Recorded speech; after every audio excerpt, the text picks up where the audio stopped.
Nindzė Timis ir ledo miestas. Nekvailiok, tarė Timio tėtis Vincentas. Frisburgas yra pramatytas. Tik pasaka, kurią tėvai pasakoja vaikams. Timis atsiduso ir sukryžiavo letenas ant krūtinės. Vincentas papasakojo, kad Timio mama kadaise sakėsi keliaujant į Frisburgą. Nuo to laiko niekas apie ją nieko negirdėjo. Timis ką tik pareiškė tėčiui, kad nori leistis jos ieškoti ir jai tik prireiks išgelbėti. Užsispyręs varstė senai katiną akimis.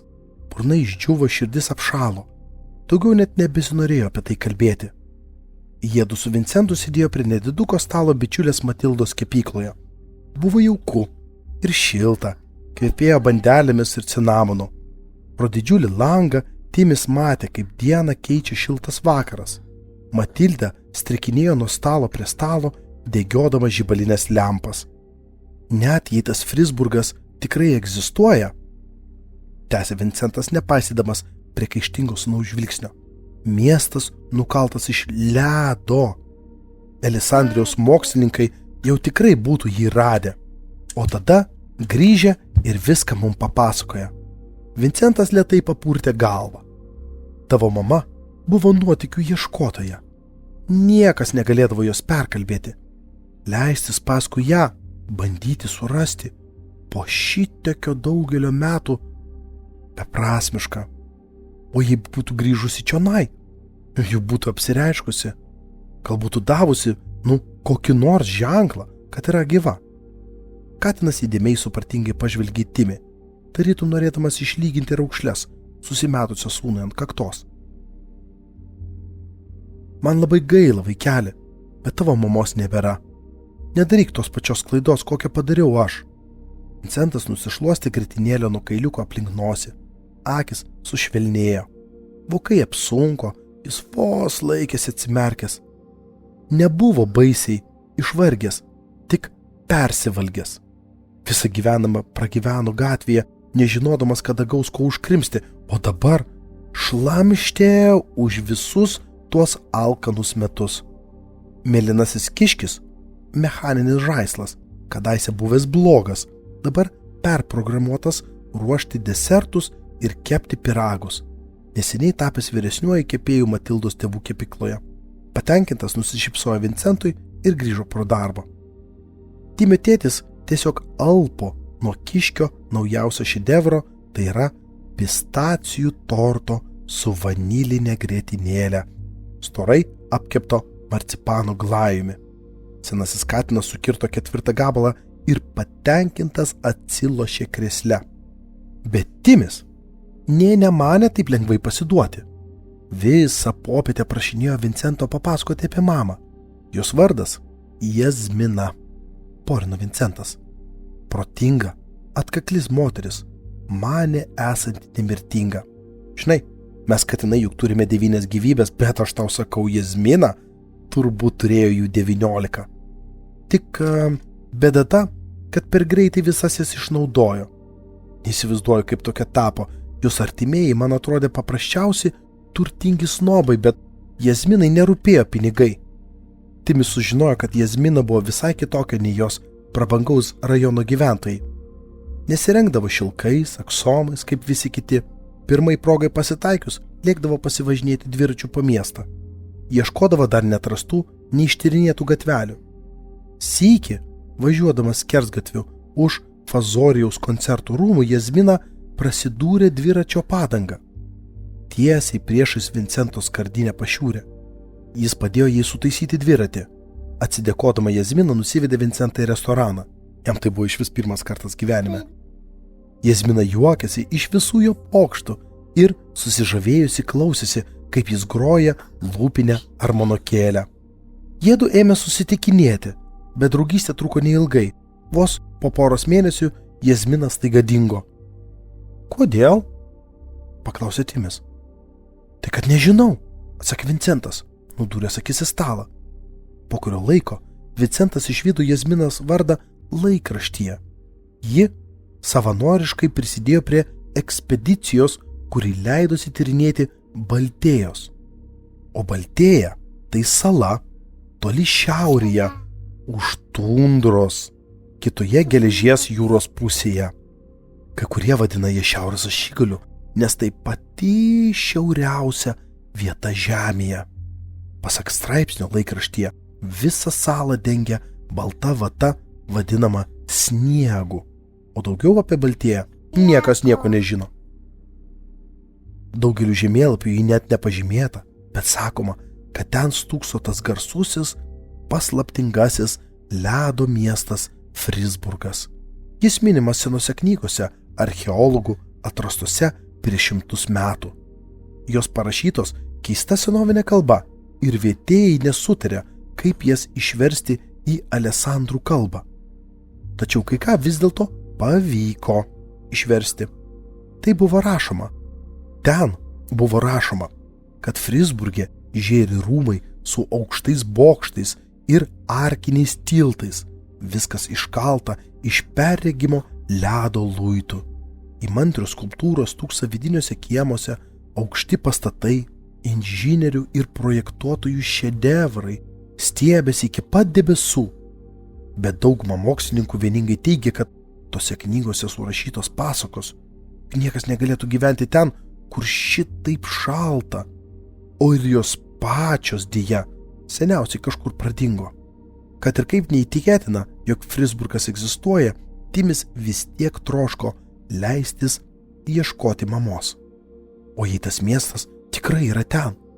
O jei ji vis dar gyva? Klausimai zujo galvoje ir žadino naujas mintis. Matyt, jis gimė dar prieš Jazminą iškeliaujant, ar ne? Bet mamos visiškai neprisimena, kodėl ji pabėgo. Dėl to, kad atsirado jis? Kodėl nepasiėmė kartu? Timis turi ją rasti ir gauti atsakymus. Matildai einant pro šalį, Vincentas džiugiai nusišypsojo ir tarė: dar 2 gabaliukus, ačiū. Oi, man tai jau užteks, dėkui, kilstelėjo letenėlę Timis. Vincentas suglumo. Tai vis tiek 2 gabaliukus. Paruošim 2, Vincentai, atsakė Matilda ir dingo virtuvėje. Vincentas vėl pažvelgė sūnų. Timi, nekeliauk, ir papurtė galvą. Ar bent žinai, kas tas sniegas? Jis šaltas, slidus ir apgaulingas. Elisandrijaus kačiukams snieginuose tikrai ne vieta. Jis buvo teisus. Elisandrijus karštas ir dulkėtas miestas. Čia net lietingųjų sezonų net šaldavo nei kiek. Timis valandėlę tylėjo ir žvelgė į tėtį. Galų gale išpūtė krūtinę ir atrėžė. Bet juk buvo vienas mokslininkas, tikėjęs, kad pasakojimai apie Frisburgą yra tiesa.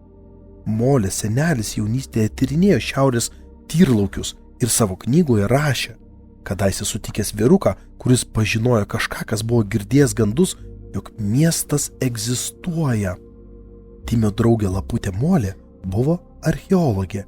Ji dažnai pasakodavo apie senelio Teodoro žygdarbius ir ilgas pavojingas keliones į neištirtas laukinės šiaurės žemes.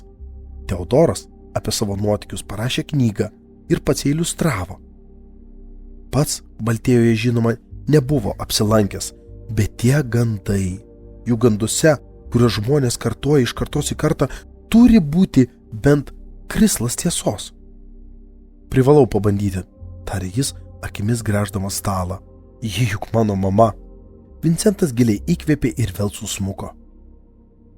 Gerai, vaikeli, daryk kaip išmanai, juk visada taip gyvenai. Timis prisivertė nusišypsoti. Kaip tik tą akimirką atžygiavo Matilda nešina 2 gabaliukais torto Vincentui. Kiškis pridėjo daugiau grietinėlės, tarė jį ir pastatė lėkštę Vincentui po nosimi. Katinas bemaž pažvalėjo. Kaip gerai, mirštų iš bado. Timis žiūrėjo, kaip tėtis abiem letinom čiumpa gabalą torto ir susikišęs pusę kaip mat ir praryja. Gerai, einu pasivaikščioti. Timis pakilo. Gerai, pilna burna atsakė tėtis. Iki pasimatymo, būk atsargus, šunau. Iki tėti. Timis išėjo iš kepyklos, gatvėje zvimbė minčių spiečius. Nukabinės nosį pasliūkino gatve. Mašinos, vežimai ir mopedai pipsėdami lenkė Timį, bet katinėlis jų nepaisė. Žingsniavo tolyn, nuleidęs akis į grindinį. Ant ausų tūpė mūzės ir kiti vabžiai, bet jis jų net nepastebėjo. Ėjo, mąstė, galvojo, kol pamažu atslinko naktis. Po poros valandų Timis jau buvo apėjęs nemažą ratą aplink Elisandrijų. Mintijo, kol įsiskaudėjo galvą. Galų gale grįžo iš žaislų krautuvėlę, kurioje buvo įsikūręs magiškųjų ninzių štabas. Ninzių komandą Timis su draugais įkūrė tam, kad dieną ir naktį saugotų Elisandrijų, bet kartais tekdavo gelbėti žmonės toli svečiuose šalyse. Timis atvėrė duris ir jį pasitiko tamsus, tuščias kambarys. Jam einant pro šalį, krustelėjo keli magiški žaisleliai ant lentynų, tačiau daugiau nieko aplink nesimatė. Kairiai nusižiovavo pliušinis meškiukas, dešiniai subarškėjo kažkieno mechaninė koja. Viskas kaip visada. Timis žinojo, kad dauguma bičiulių šį vakar patruliuoja. Šermonėlis Simonas ir lemuriukė Įsė ėjo sargybą ant šiaurinės miesto stogų. Broliai paršeliai Džesperas ir Kasparas pasirinko patruliuoti pietinėje miesto daly. Timis, kaip įmanydamas, tyliau nusliukino tarp lentynų, stalų link švieselės, spinksinčios pro atviras kito kambario duris. Prie sakinius ant nosies sėdėjo palinkęs prie naujų išradimo. Tai ką, girdėjau ruošiesi keliauti Frisburgą? Tarė Alfredas nepakeldamas akių. Buvo užsukęs tėtis? Taigi. Alfredas atsisuko į katinėlį ir vos šyptelėjo. Ten gyvena mama, nežinau, galbūt. Mat kaip, tuomet privalai keliaut. Tikrai taip manai? Manau, kad jau apsisprendėjai. Timis prieš atsakydamas valandėlę patylėjo. Bet vos išsižiojo jį pertraukė Flora, drąsuolė pilotė katytė, kuri mokėjo konstruoti kokią tik nori transporto priemonę. Flora atbildėjo iš kito kambario nešina glėbių popieriaus ir tinių, papašastim. Va kur tu, metė Timiui į jį net nepažvelgusi. Girdėjau keliaujame į Frisburgą? Aš žiūrėk. Flora išsklidė rytinius ant tuščio stalo. Girdėjau apie tavo mamą. Aišku, kad keliausime, apskaičiavau, kaip iki ten nusigauti. Transportą patirbinau, nebus gal sunku, prireiks daugiausiai 2 savaičių. Negi visi jau žino, apie ką Timis kalbėjosi su tėčiu, mąstė kačiukas. Išskleistuose popieriuose puikavosi sudėtingų eskizų raizgalynė. Tai šian tai ten, prie linijų ir kreivių, buvo prirašyta skaičiukų, kurie matyti reiškia įvairius matus. Bet suprasti, kas čia pavaizduota, tiesiog buvo neįmanoma. Žodžiu, bus tokia skraidyklė, kokios dar niekas akise nėra regėjęs, paaiškino Flora. Matai, ar ne? Žinoma, negalėsime naudoti įprastų degalų, Frisburgas per toli. Mums reikės būrių, vėjo. Matai ką? Ji nagučiais pabarbeno į popierių. Kur molė? Flora apsidairė. Teodoro knygos, va ko mums reikia. Knygos ir pasagos iš povandeninio laivo. Jos turėtų pakakti krypčiai nustatyti. Flora švitavo uodegą. Atrodė susijaudinusi, bet Timis jau žinojo, kad tokios nuotaikos jai geriausiai sekasi dirbti. Baigiau, ūktelėjo Alfredas nuo savo taburetės ir iškėlė keturkampę juodą dėžutę. Priekyje styrojo metalinis cilindras su stikliniu antgaliu, kitame gale sidabriškas mygtukas. Alfredas baigė savo išradimą. Kaip jis veikia? Paklausė Timis.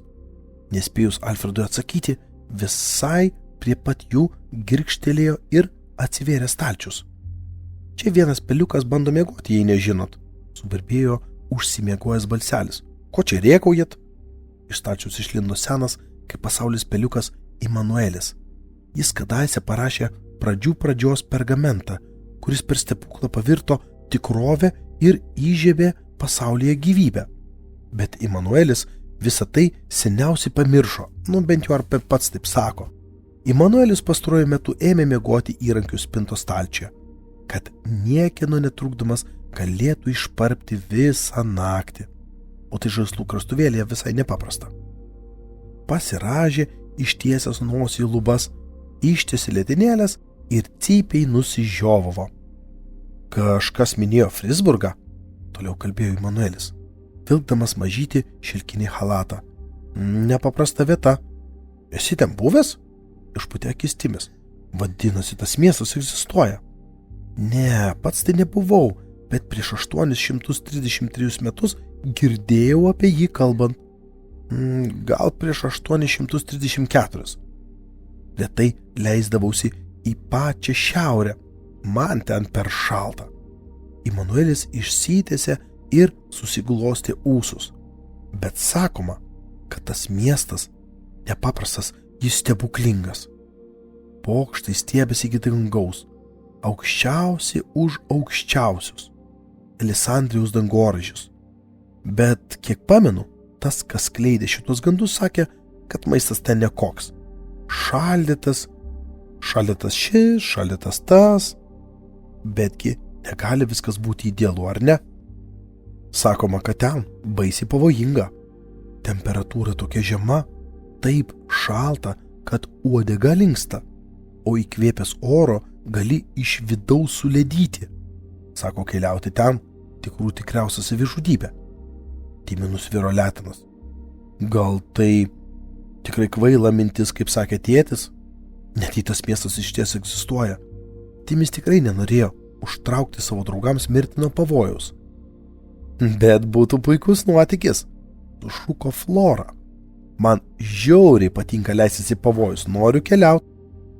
Aš tai ne, atkirto Emanuelis, privalau laikyti savo apsipirkinėjimo tvarkaraščio. Manęs laukia 2 naujos skrybėlės. Be to, jau vien šią savaitę numatyti 6 susitikimai su siuvėjais ir su vienu batsiuviu reikia susitikti. Tai ir gerai, nutraukė Flora. Skraidantis laivas, kurį sukonstruosiu, galės pakelti tik 3 keliautojus. Turės būti kompaktiškas ir lengvas, juk varomas vien vėjų. Skraidantis laivas? Timį nusviro uodega. Varomas tik vėjų? Ar tikrai taip gali būti? Taip, gali. Svarbu, kad būtų pakankamai vėjuota ir kad pats laivas būtų gerai sukonstruotas. Saugumas juk nėra mano stiprioji pusė. Timis sudrebėjo, bet žinojo, kad turi būti drąsus. Kai draugai šalia beveik nieko nebijodavo. Atrodė nesąžininga statyti Florą į tokį pavojų, bet ginčyti su ja, kai ji užsispiria, tai tas pats, kas kalbėti su siena. Šitą jis irgi žinojo. Džiaugiuosi, kad keliausiu kartu, tarė kačiukas. O kas bus trečias? Kaip tik tą akimirką į kambarį atsilikė Molė su pižama. Kailis susivėlęs akiniai kreivai nusvirė ant ilgos nosies. Letinose laikė didžiulę knygą. Tai va, buvo užsukęs Vincentas. Tarė jį kimiu balsu ir pažvelgė į Timį. Įtikinėjau, kad perkalbėčiau tave nesileisti į tą mirtiną pavojingą kelionę. Bet tada paminėjo Frisburgą, o ten nukeliauti svajoju visą gyvenimą. Visą troškau įgyvendinti tai, ko nespėjo senelis. Gal net pati parašyčiau knygą su geresnėm iliustracijom. Žodžiu, jei keliausit, keliausiu ir aš. Tai čia tiesiog žinokit. Alfredas ilgokai patylėjo, tada atsikėlė nuo taburetės. Regis turiu šitą, kas padės su iliustracijomis. Kreipėsi į Molę ir padavė jai juodą dėžutę. Čia fototronas. Jis geba išsaugoti vaizdus, kuriuos regime. Neįmanoma. Molė pavartė letenėliusi aparatą. Ogi įmanoma. Iš šono kyšančiame cilindre įmontuoti keli stiklo lęšiai, suformuoti taip, priešais esantį vaizdą atspindėtų dėžutės viduje, o ten, matote, įtaisiau tokias stiklinės lenteles. Jos labai plonos ir šiek tiek magiškos. Vaizdai prilimpa prie stiklo paspaudus šį mygtuką. Alfredas pabarbeno jį.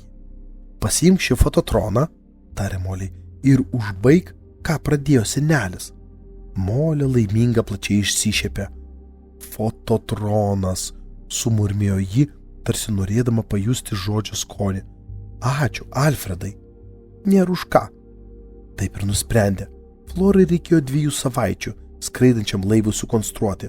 Per tą laiką Molė su Timiu sutarė ištyrinėti senosios Teodoro knygos žemėlapius ir išsiaiškinti viską, ką tik pavyks rasti apie Frisburgą. Vienas Teodoro knygos skyrius ypač išgąsdino Timį. Jame buvo rašoma apie siaubingą pabaisą, vadinamą sniego žmogumi, gyvenančią kažkur Baltėjoje. Sakoma, kad pabaisa suėdė daugybę keliautojų, kurie kaip tikri kvaileliai bandė atrasti jo urvą. Timis nugurkė gumulą gerkliai. Turės kaip įmanydami stengtis su juo nesusidurt. Išaušus kelionės rytui, bičiuliai stovėjo susirinkę plačioje gatvėje priešai žaislų krautuvę. Floros skraidantis laivas turėjo tik vieną trūkumą – jam pakilti reikėjo daug vietos. O Alesandrijoje oro uostų su pakilimo takais nebuvo, todėl įsibėgėti teko gatvėje. Smalsūs kaimynai spoksojo pro langus, ant skalbinių virtuvės sutūpę balandžiai stebėjo tą keistą vaizdelį. Jasperas su Kasparu gavo užduotį stabdyti eismą abiejose gatvės galuose. Deja, broliukai nusprendė atitverti gatvę paklodėmis. Vairuotojai, matydami, kad čia paprasčiausiai išdžiaustyti skalbiniai, tiesiog lėkė kiaurai ir didžiai nustebdavo vidury gatvės išvydę milžinišką skraidantį laivą. Bet elisandriečiai įpratę visur skubėti, ypač rytais. Bandė visai prasibrauti pro laivą. Jie rėkavo, mosavo kumščiais. Keli automobiliai vos nesusidūrė, tačiau nindzės nepasidavė. Skraidantis laivas buvo pati keisčiausia Floros kad nors sukonstruota transporto priemonė. Plieninių korpuso viduje buvo lakūnės kabina, nedidelė virtuvėlė ir 3 gultai. Laivas turėjo ratus, savotiškas slidės. Būtų galima nusileisti ant žemės, vandens ar kokios nors keistos baltos paklodės, kuri dar vadinama sniegu. Viršuje buvo ankštas denis su stiebais ir būrėmis, kurias galėjai valdyti iš lakūnės kabinos. Laivas išties tebuvo varomas vėjų. Flora paaiškino, kad įprasti degalai net ir pūkai bei pelai suledės, jei Baltijoje tikrai taip šalta, kaip kalbama. Be to, pakeliui nebus kur pasipildyti degalų. Būrės buvo genialios, nes galėjai jas pakreipti į kurią nori pusę, net horizontaliai. Šitaip laivas galės kristi net prieš vėją. Į laivą prinešė maisto, gėlo vandens, galybę arbatos, sausainių, sulankstė ir supakavo nindzių kostiumus. Į dėžes sukrovė ginklus ir magiškuosius prietaisus. Floro šaudama į vamsdelį su sprogstamaisiais strėlėmis, Timio stebuklingąją lazdelę ir nuostabėje zilosferą, tai yra laiko stabdytuvą, kuris kelioms akimirkoms sulėtindavo laiko tėkmę. Galų gale atėjo metas atsisveikinti. Pelinasis kiškis prikepė sausainių, kurie jo įsivaizdavimu primena snaigės, kurį gavo paragauti visi. Net ir pro šalį zujančius vairuotojus pavaišino ir susierzinimą jų veiduose pakeitė nuostaba bei šypsenos. Kol visi kramsnojo sausainius ir glebeščiavosi, Vincentas pasivedė Timį į šoną. Neramiai pažvelgė į sūnų. Pažadėk, kad būsi atsargus ir nekrėsi kvailyšių, tarė susirūpinęs tėtis. Pasistengsiu, atsakė Timis ir šiltai nusišypsojo. Tik bijau, kad jau pati pradžia nežada nieko gero ir mostelėjo į Floros skraidyklę. Katinus užliejo aukštančio ryto šviesa ir Vincentui sužibo akis. Timis pamatė vienoj tėčio aky tyvuliuojančią ašarą. Kėdu ilgai stovėjo apsikabinę. Tada atsisveikino su kitais. Timio senasis draugužis Simonas atrodė visai sugniuždytas. Tu supranti, ką tu darai? Tikrai viską gerai apgalvojai? Visai nieko neapgalvojau, Simonai. Žodžiu, laikykis. Prižiūrėsi čia visko, kol manęs nebus. Tai aišku, atsakė Simonas ir linktelėjo akmeniniu veidu. Mes čia susitvarkysime, nesijaudink, vos nepamiršau. Pasiūdinau jums švarkus ir batus, labai šiltus. Jie juodi, taigi tiks kaip nindzių kostiumai. Jeigu kartais prireiktų. Padavė Timiui ryšulį. Čia drauguži. Kiuose rasi mamą. Širgi. Pagaliau atėjo laikas iškeliauti. Timis, Flora ir Molė kopėčiomis sulipo į skraidantį laivą. Atrišo virvę, kurį jį laikė, vėjo gūsis pagavo didžiulę burę ir laivas ėmė riedėti. Ratai cypdami dardėjo per grindinio akmenis, vos laivų įsibėgėjus iš po paklodžių gatvės gale išbirbė motociklas su lopšiu. Meškėnų šeiminėlė ne iš karto pastebėjo didžiulį riedantį laivą. Tėmis, stovėdamas piloto kabinoje, išvydo, kaip meškėnų tėtis sulėdėjo iš siaubo ir kaip mat nustaudė spabdį. Skraidantis laivas šoktelėjo nuo žemės, pakeldamas geltonų dulkių debesį. Ratai pralikė gal 10 centimetrų vargšams meškėnams virš galvų, bet atsigręžęs Timis spėjo pamatyti, kad niekas nesusižeidė. Netrukus stiprus vėjas pagavo bures ir laivas stačiu kampu nėrė viršun. Ir jie nuplaukė pavėjui į nepažįstamus Frisburgo žemes.